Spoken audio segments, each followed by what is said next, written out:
In the Hong Kong Arts Centre building, already the home of a variety of cultural activities, permanent quarters are being prepared for a newly established organisation, the Hong Kong Conservatory of Music.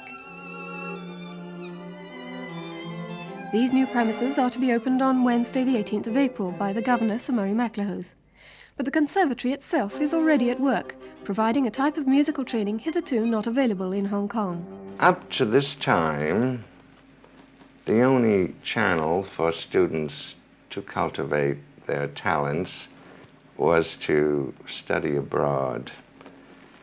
And statistics indicate that music students graduating from organizations or conservatory abroad rarely return to Hong Kong, with the result that there was a great loss to Hong Kong in the way of instrumentalists and potential teachers, for which the need is ever growing.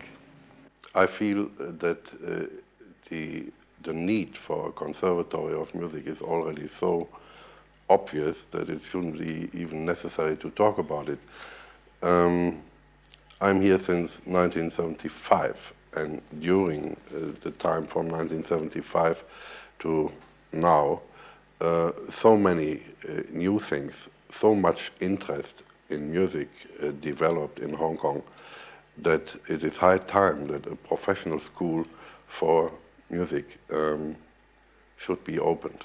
Like all other conservatories, it will set out to train people as performers on musical instruments. That's the fundamental aim of all conservatories. And our conservatory here will eventually be doing this not only on Western instruments, but also Chinese instruments. And we will also, in the end, be training people in Chinese opera. So our aims are very wide. We have a lot of things to do. It will take us many years to do it. What sort of qualifications will the students get when they finish? They'll get the same kind of qualification as anywhere else. It will be called graduate of the Hong Kong Conservatory of Music, which in itself means nothing. But this will be awarded after a 3 or possibly a 4-year course, depending on how the student gets on the basis of fairly rigorous examinations on performance, and also to a certain extent on the theoretical side of music. These exams will be conducted in the presence of an external examiner, perhaps from one of the conservatories in the UK or the States or Europe, so that standards will be maintained.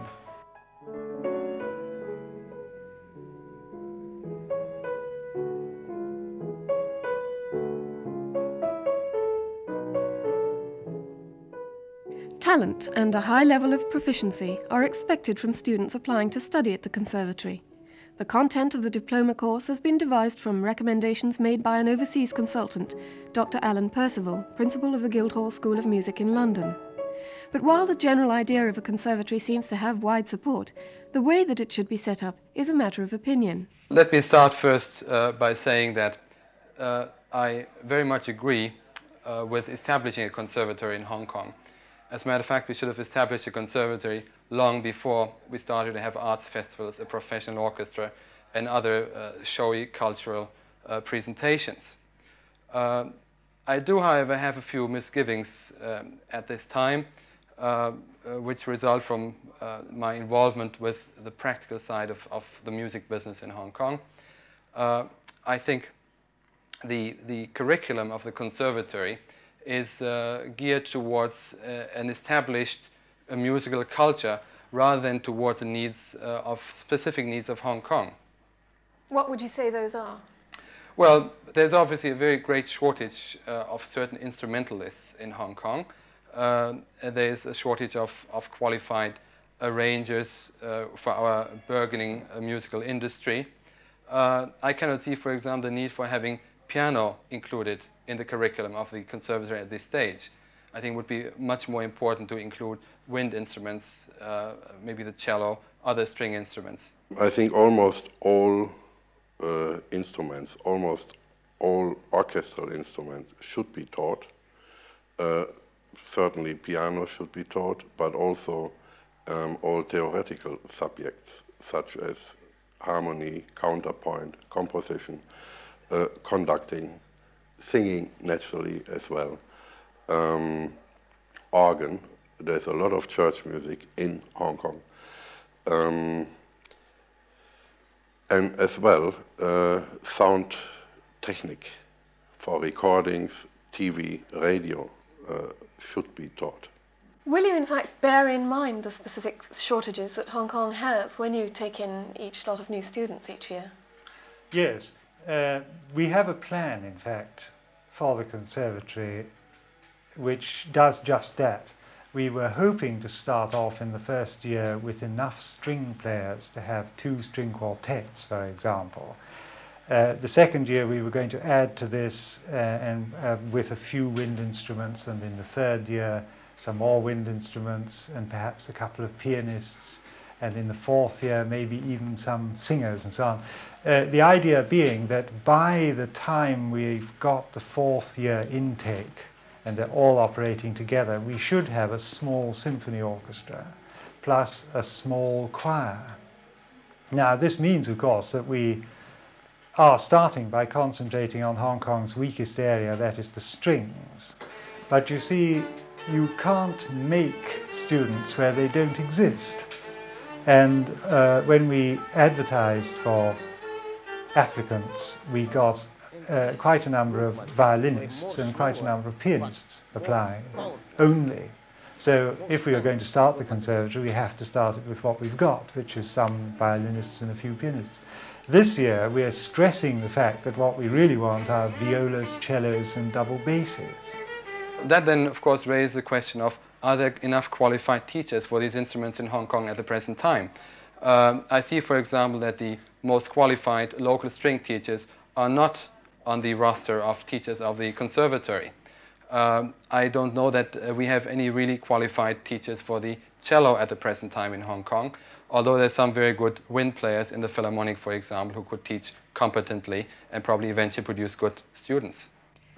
And if the Hong Kong Philharmonic can't provide us with the teachers we need, suggests Klaus Heymann, why not import some highly qualified teachers from overseas? At present, all Conservatory staff are drawn from local musical circles, and David Gwilt prefers to keep it that way, at least to begin with, since he feels that a homegrown conservatory is more likely to find the support it needs in the local community. Change the tone color. Why don't we try again?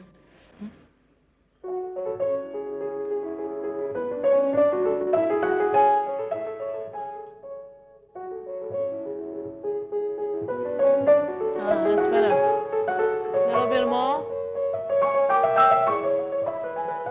Don't drag. A little bit more. If there is a lack of teachers of a certain type of instrument in Hong Kong, we would probably be forced to import somebody from overseas, of course. This, of course, I must point out, is an enormously expensive undertaking. If you take everything into account, such as the prestige of the person involved, it's no use importing somebody with no prestige, and the kind of inducements that have to be given to a musician to leave whatever he is doing thousands of miles away and come and live here, it's going to cost us about $200,000 a year per person. Twice that amount, $400,000, has been granted by the government as a subsidy towards the running of the Conservatory over the next 2 years. The actual cost will be more like $2.5 million. Till now, 80% of the finance needed has come from within the organising committee headed by Harry Weinreib, but soon they'll be launching a campaign to raise $1 million. Our fundraising campaign will commence late April, and I do hope that our community-minded citizens will assist us in this worthy cause.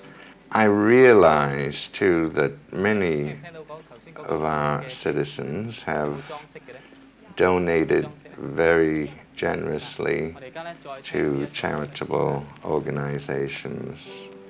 On the other hand, we must realize that this is an educational project to cultivate really Hong Kong's only natural resource, which is its young people and their talents.